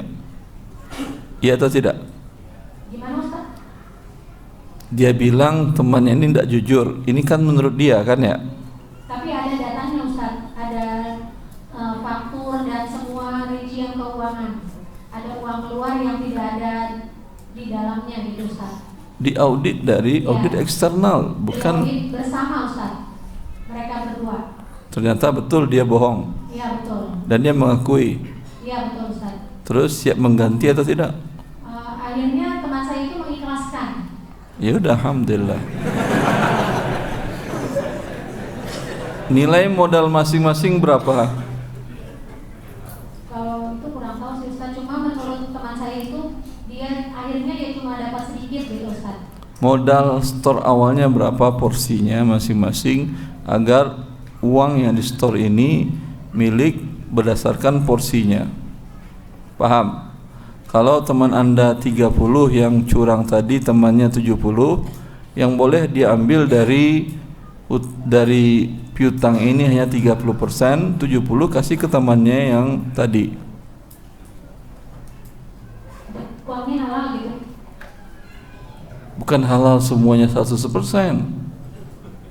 Saya tanyakan berapa porsi modal masing-masing. Sebesar porsi modal teman Anda tadi, halal piutang tadi. Paham?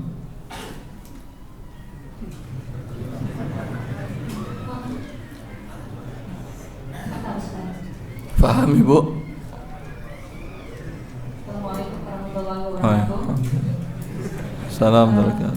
Ustaz gini, dulu saya ada kongsi sama teman. Jadi, Kongsi ini apa? join. Join itu apa? Sama itu Ustaz. Jelaskan maksud kerjasama itu Anda ikut mengelola saja atau ngasih uang, Modal juga Ustaz di dalamnya. modal Anda store. Modal 30% sama 70%. Siapa yang 30, siapa yang 70? 30 saya. Itu rupiah semuanya atau ada yang barang? Sebenarnya kita modal itu kita dari pinjam sama uang pribadi. Insya Allah Yang pinjam tanggung jawab yang minjam atau tanggung jawab bersama? bersama Ustaz. Berarti itu bukan modal Anda. Iya, cuma teman saya itu bilangnya saya hanya 30%. Yang dia 70. Dia 70. Terus Terus yang punya order juga kan saya. Yang punya apa? Saya. Jadi setelah lama, udah lama,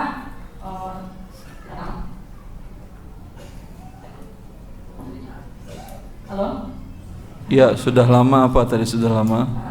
Berjalan, alhamdulillah, berjalannya waktu, usaha kita ada kemajuan gitu Ustaz. Dan yang untuk masalah masalah laporan. Halo? Ya, silakan. Halo? Untuk masalah laporan, saya yang pegang sama orang akunting juga. Untuk yang realnya itu teman tuh gitu sebelum ada kejadian kebakaran itu saya udah menemukan kedangkalan gitu Ustaz. Setelah qadarullah adanya kebakaran, semua data-data semua udah hilang, udah nggak ada. Tapi alhamdulillah ada peninggalan di laptop pribadi saya gitu datanya. Dari situ saya bisa cek dan audit bersama, ternyata ada yang uang yang mengalirnya entah kemana gitu, karena uang itu yang pegang teman saya Ustaz gitu. Akhirnya kan kita pecah kongsi terus selang beberapa bulan, dan itu pembagiannya tuh ini Ustaz, maksudnya mungkin tidak sesuai perjanjian dari awalnya, karena kita juga tidak di atas putih. Akhirnya yaudah saya ikhlasin dengan pembagian seperti itu, dan akhirnya kita jalan masing-masing Ustaz. Dan selang beberapa bulan ada customer telepon saya, katanya dia ada hutang sama perusahaan yang kemarin kita masih join itu, dan uangnya emang tidak seberapa Ustaz. Cuma dia itu membayarkan ke saya, cuma saya itu sudah lost contact sama teman saya Ustaz, dan saya terima gitu kan. Saya terima sendiri, saya tidak memberitahukan ke teman saya yang dulu itu, dan uang itu saya bagiin ke karyawan juga gitu, kayak gitu Ustaz. Jadi itu gimana Ustaz? Apakah itu halal apa haram gitu? Sedangkan untuk pembagian itu sebenarnya saya tidak sesuai dengan kesepakatan dari awal gitu. Iya, pertanyaan Anda sama dengan sebelumnya jawabannya. Pertanyaannya kasusnya tadi sama.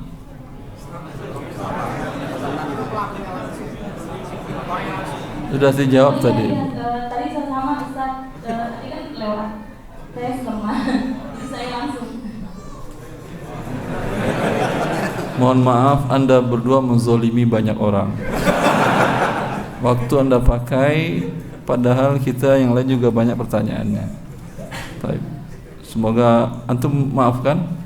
Alhamdulillah. Semoga diterima Allah kemaafan mereka. Fadhal.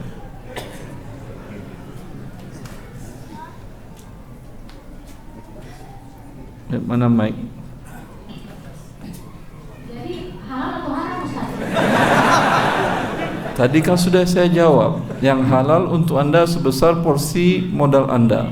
Porsi modal Anda 30, berarti yang halal Anda terima cuma 30, sisanya kasih ke teman tadi. Kalau kata Anda teman tadi nggak bisa ditemui lagi, sedekahkan kepada fakir miskin atas nama dia. Bila fakir miskin itu ada di antara karyawan Anda, kasih kepada dia bukan sebagai bonus tapi sebagai uang haram. Ya, fadhal ya. Assalamualaikum Ustaz. Assalamualaikum. Bagaimana hukumnya memakai atau menumpang motor suami hasil riba? Saya sudah menasihati dan merekomendasikan inisiatif, tapi tetap diabaikan. Saya pun masih awam, tapi saya tidak ingin terjerat riba. Apakah saya dan anak saya tidak boleh pakai motor itu? Biasa. Ini motor hasil riba ini maksudnya apa? Sepertinya saya pahami motor beli pakai leasing begitu. Ya. Ini bukan motor hasil dari riba, tapi motor didapatkan dari pembelian yang sah, uangnya dipinjam pakai uang riba. Ini berbeda konsekuensinya. Ya, motornya sah dan halal, yang haram adalah pinjaman ribanya. Sama kalau Anda tidak mau naik ini, berarti Anda tidak boleh juga lewat jalanan umum, karena dibangun oleh negara dengan uang pinjaman riba. Berarti tidak boleh sekolah negeri anak Anda, tidak boleh memakai fasilitas pemerintahan, ya, tidak boleh ke rumah sakit pemerintahan juga, ya. Maka mazhab jumhur para ulama mengatakan akad jual belinya dalam kasus jual beli motor tadi, kalau akad negara pinjam ke World Bank, akad pinjamannya sah, jual belinya sah, yang haram adalah persyaratan bunga ribanya dalam pinjaman. Jelas ini? Karena sah maka boleh digunakan fasilitas umum tadi, dan motornya juga boleh dipakai. Tapi enak apa Anda naik motor, suami Anda masuk neraka gara-gara ada terlibat pinjaman riba?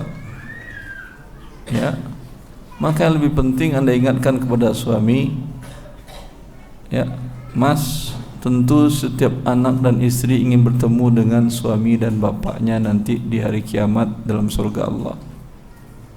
Saya enggak mungkin bisa jawab pertanyaan anak-anak nanti dalam surga kalau gara-gara ini Anda masuk neraka, karena Allah telah menjanjikan neraka bagi peminjam dengan cara riba tadi. La'ana Rasulullah sallallahu alaihi wasallam akila riba wa mukilahu wa katibahu wa syahidai. Dikutuk oleh Allah untuk masuknya ke neraka. Ya, maka lebih baik kita jalan kaki, semuanya kita sehat, dan semoga kita dikumpulkan oleh Allah Azza wa Jalla nanti di surganya. Ya, konsekuensinya apa? Tentu ditutupi pinjaman riba tadi.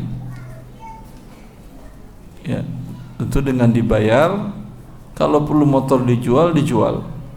Kalau ada uang tunai, Anda umpamanya punya perhiasan, ya udah jual aja perhiasan ini, kan sisa tunggakan dari leasingnya sekitar 3 juta lagi, cukup insya Allah nutup, ya, sehingga kita menikmatinya enak dan kita semoga dikumpulkan oleh Allah nanti di surganya. Assalamualaikum Ustaz. Assalamualaikum. Bagaimana solusinya?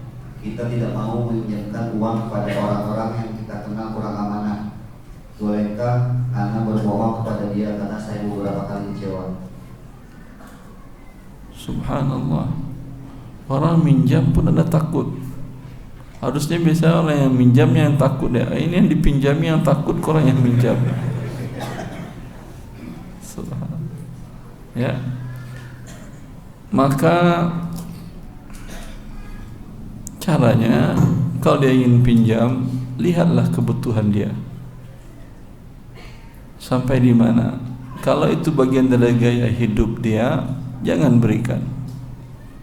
Kalau memang dalam keadaan dia agak sulit dan waktunya mepet, anaknya harus daftar ulang dalam waktu ini, atau uang bulanan anak sudah terlambat, ya, beberapa pekan,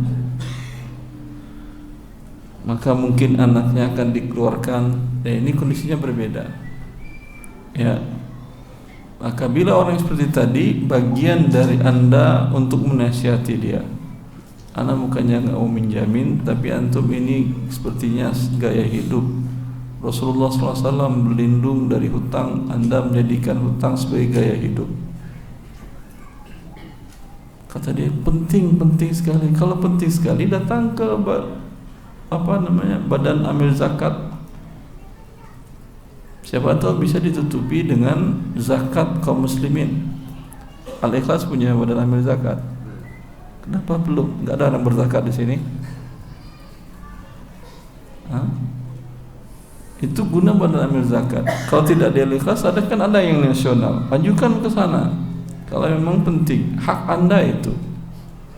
Wa fi amwalihim haqqum ma'lum lis-sa'ili wal mahrum. Allah yang menyatakan bahwa zakat adalah hak. Ya, terkadang orang yang punya hak itu meminta, terkadang tidak meminta.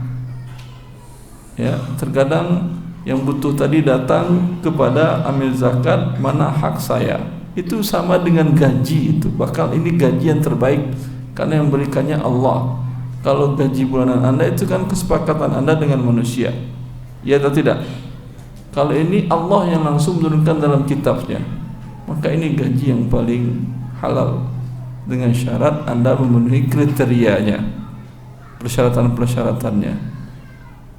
Ini agama Allah Azza wa Jalla. Baik, terus. Assalamualaikum Ustaz. Assalamualaikum. Saya bertanya, apakah semua transaksi menggunakan e-money itu haram? Bagaimana transaksi dengan pulsa elektrik? Saya kebetulan usaha konter pulsa. Biasa untuk transaksi saya selalu deposit untuk transaksinya, dan biasa saya mendapatkan keuntungan dari potongan transaksi per transaksi yaitu Rp200 dan dari yang membeli pulsa Rp500. Pertanyaan saya, halalkah transaksi saya tersebut? Dia pertanyaan imani lain pembahasannya. Sekarang pertanyaannya, dia menjual pulsa elektrik gitu. Untuk mendapatkan pulsa ini harus deposit. Ya, deposit ke mana?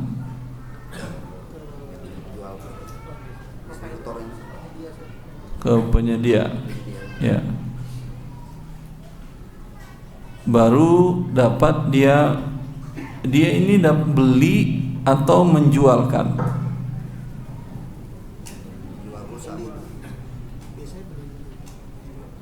Antara yang bertanya ini dengan provider pulsa tadi, itu akadnya jual beli atau akadnya tolong jualkan? Kalau dapat fee sekian, beli, dipotong dari deposit tadi. Berarti ada deposit, ada jual beli. Ini dilarang oleh Rasulullah sallallahu alaihi wasallam. Rasulullah mengatakan, la yahillu salafun wa bai'un. Tidak halal menggabungkan akad jual beli dengan akad pinjam meminjam. Ya, ini menggabungkan akad yang diharamkan. Pada dasarnya pinjam meminjam yang tidak ada pertambahan halal, jual beli halal. Tetapi kalau digabungkan ada larangan Rasulullah sallallahu alaihi wasallam. Dan terkadang berdampak kepada riba, terkadang tidak, tapi tetap dilarang Rasulullah. Kapan berdampak kepada riba? Seperti umpamanya para petani ketika butuh pupuk, butuh biaya hidup segala macam, ya, menjelang panen tiba, dari mana dia menutupi biaya hidupnya ini dan pupuknya ini? Ngutang kan ya, ngutang ke tengkulak, ya. Dan tengkulak mensyaratkan apa? Utangnya ada tambahan, biasanya enggak kan ya? Tidak, tapi syaratnya apa? Harus jual hasil pertaniannya kepada tengkulak tadi, sehingga si tengkulak bisa menekan harga semaunya. Iya atau tidak? Sebesar itulah riba, selisih antara harga normal dengan harga tengkulak. Ini dia tidak bisa dia dapatkan kecuali dengan pinjaman tadi. Dan filosofi tengkulak ini juga tengkulak internasional juga begitu. Negara-negara kaya meminjamkan uang ke negara-negara miskin dengan catatan harus jual ini segala macam, asetnya harus dikelola oleh pemberi pinjaman. Iya atau tidak? Ustaz, nggak boleh ngompol Ustaz. Saya bukan ngomong politik, tapi saya ngomong bagaimana ada riba di dalam kehidupan kita, baik pribadi maupun bernegara. Ya, beritanya Cina dengan beberapa negara di Afrika seperti itu. Dia buat sehingga negara-negara Afrika tadi dibeli oleh Cina, ya, ditekan, dijajah oleh dia dengan cara riba tadi. Indonesia itu dijajah oleh IMF juga dengan cara hutang. Sampai sekarang masih terjajah. Semua kontrak tidak bisa ngomong karena Anda punya hutang. Jelas. Dan dalam akad yang ditanyakan tadi ada pinjaman yang digabung dengan jual beli, kecuali deposit itu ditaruh di rekening antara atau di rekening apa namanya, escrow namanya, ya, yang bisa dicairkan oleh si provider kalau ada persyaratan-persyaratan yang diajukan ke pihak bank. Ya, berarti ini di pihak ketiga. Kalau di pihak ketiga insya Allah tidak ada masalah. Tapi kalau ke rekening provider atau di tangan provider, berarti ada pinjaman digabung dengan jual beli dan hukumnya dilarang oleh Rasulullah sallallahu alaihi wasallam. Assalamualaikum warahmatullahi wabarakatuh.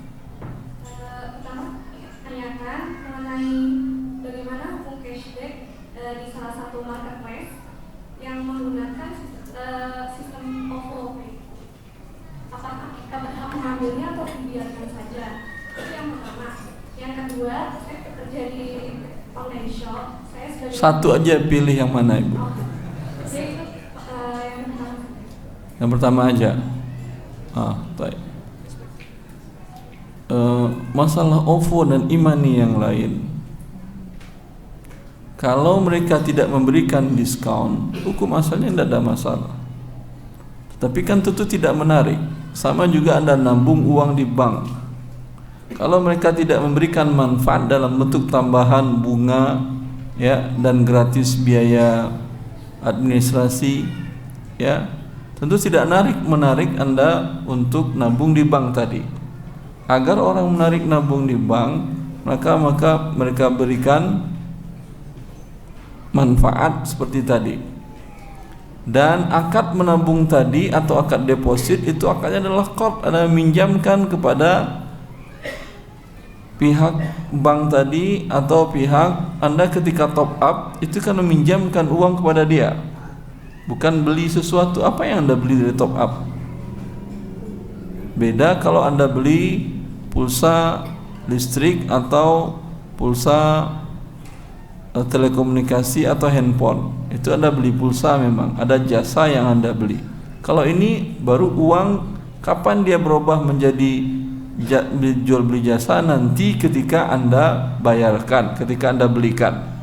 Ya, dan bahkan yang tertulis di dalam akun Anda adalah uang rupiah kan ya.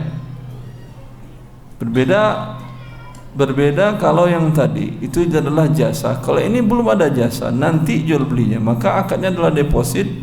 Dan untuk menarik orang mau deposit, mau top up, tentu dia memberikan adalah potongan-potongan diskon tadi atau cashback tadi, maka terjadilah riba. Wallah. Berarti nggak boleh ya Pak Ustaz, yang ambil uangnya. Riba. Kan Ustaz. Ya. Kalau darurat apa boleh buat? Apa artinya darurat? Tidak bisa Anda hidup kecuali pakai imani tadi. Ya, apa boleh buat? Cukup ya. Ya. Semoga ini bermanfaat.